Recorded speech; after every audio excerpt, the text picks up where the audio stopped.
5 seconds to go.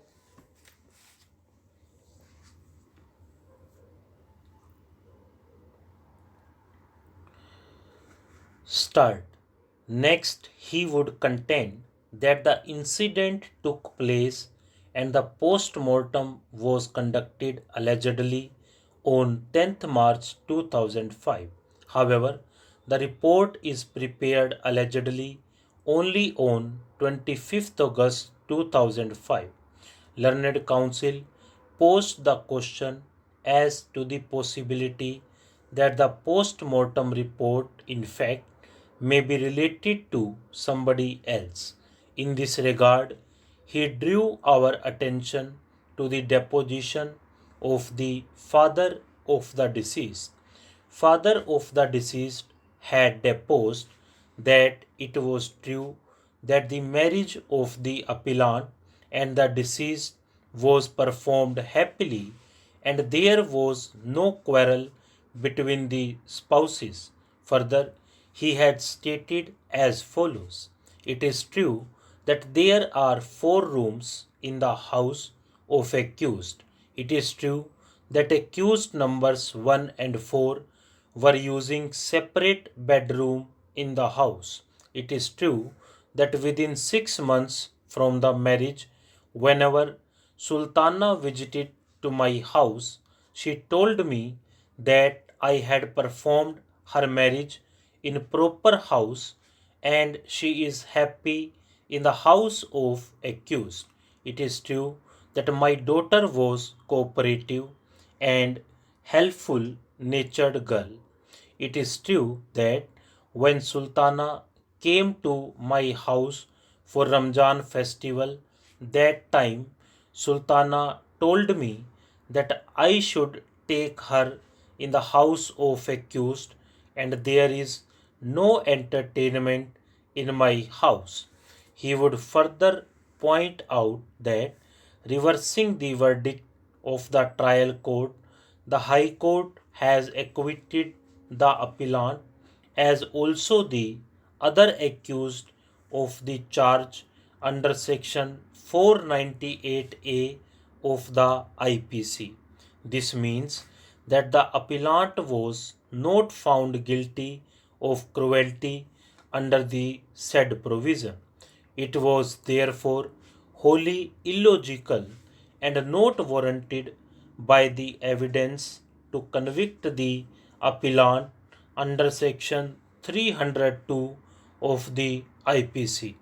The inconsistency between the inquest report and the post mortem report was highlighted and it was submitted that it has not received due consideration.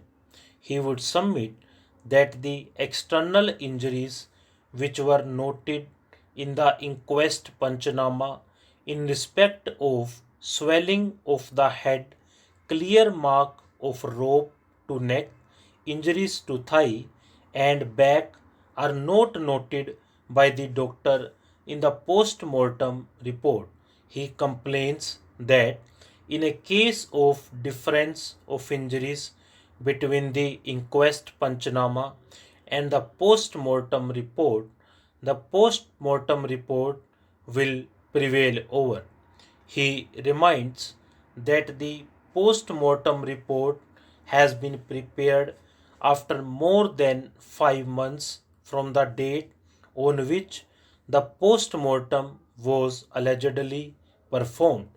He would submit that when doubts were established, the appellant should have been the beneficiary of doubts. He would further submit that if an adult person is throttled, there would be resistance and the resistance would be manifested. There is no evidence of any such resistance. All this points to the deceased having committed suicide. He further points out that, as noted by the court itself, it was the appellant who took the deceased to the hospital. Had the appellant been the culprit, he would have destroyed the body and certainly not taken the person to the hospital. Per contra, the learned counsel for the state supported the judgment passed by the High Court. He would point out that as regards the discrepancy in the date of preparation of the post mortem report, questions have been put in the examination of PW1 doctor and answers elicited. There was a valid explanation, which was the non availability of one of the doctors.